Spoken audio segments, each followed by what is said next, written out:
नमस्कार, मैं रविश कुमार। दोस्तों, मोदी की गिरफ्तारी की खबर ने पूरे देश में भूचाल ला दिया। सुबह से ही न्यूज चैनल्स पर सिर्फ एक ही लाइन घूम रही थी, प्रधानमंत्री को 30 दिन की जेल की सजा। लोग अपनी आंखों पर यकीन नहीं कर पा रहे थे कि देश का सबसे ताकतवर नेता अब सलाखों के पीछे है। टीवी स्क्रीन पर मोदी जी की तस्वीरें दिख रही थीं, जहां वे जेल की कोठरी में बैठे नजर आ रहे थे। लाखों लोग सोशल मीडिया पर लाइव अपडेट ले रहे थे और हर कोई यही कह रहा था, इतिहास बदल चुका है। दोस्तों, यह सिर्फ एक कानूनी फैसला नहीं था, बल्कि भारतीय राजनीति की सबसे बड़ी घटना बन गई थी। कोर्ट का ड्रामा भी किसी फिल्म से कम नहीं रहा। जज ने जब कहा डिग्री फर्जी साबित हुई है और प्रधानमंत्री को 30 दिन की सजा दी जाती है, तो पूरे कोर्टरूम में सन्नाटा छा गया। सरकारी वकील चुप थे, भाजपा के नेता मायूस खड़े थे और विपक्षी वकील जश्न मना रहे थे। कोर्ट के बाहर विपक्षी कार्यकर्ता नाचने लगे, ढोल नगाड़े बजने लगे और मिठाई बांटी जाने लगी।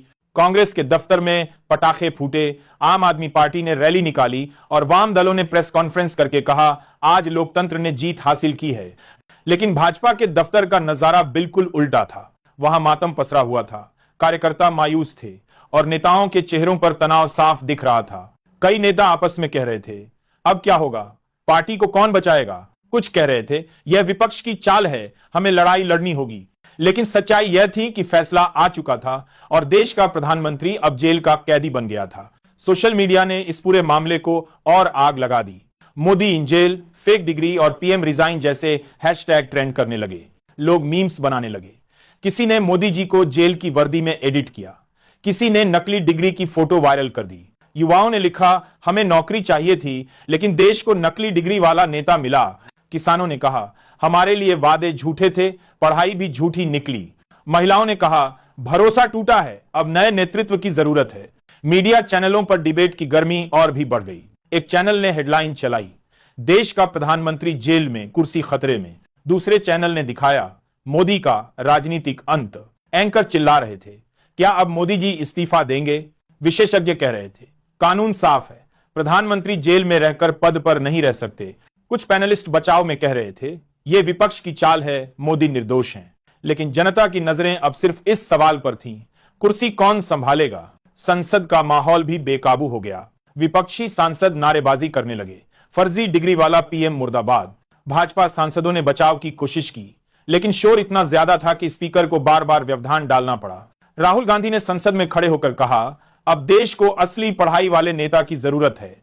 अरविंद केजरीवाल ने कहा, अब झूठ पर नहीं, सच पर राजनीति होगी। ममता बनर्जी ने कहा, मोदी जी को तुरंत इस्तीफा देना चाहिए। देश की सड़कों पर भी उबाल आ गया। दिल्ली, मुंबई, पटना, लखनऊ, कोलकाता, हर जगह भीड़ उतर आई।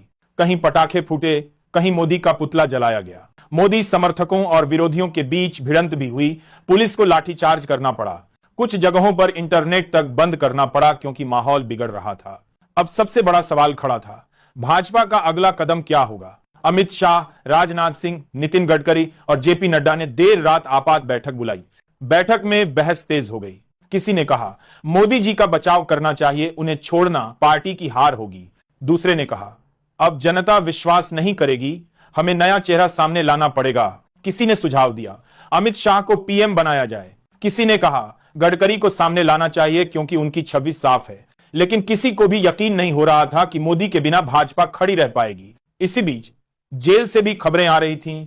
मोदी जी को सामान्य कैदी की तरह रखा गया, उन्हें साधारण खाना दिया गया और जेल की कोठरी में ही रहना पड़ा। मीडिया ने उनकी कोठरी की तस्वीरें दिखाई। लोग देखकर हैरान थे कि प्रधानमंत्री अब साधारण बिस्तर पर सो रहे हैं। समर्थक भावुक होकर रो पड़े, विरोधी कहने लगे, यह न्याय है। अंतरराष्ट्रीय स्तर पर भी यह खबर बड़ी बन गई।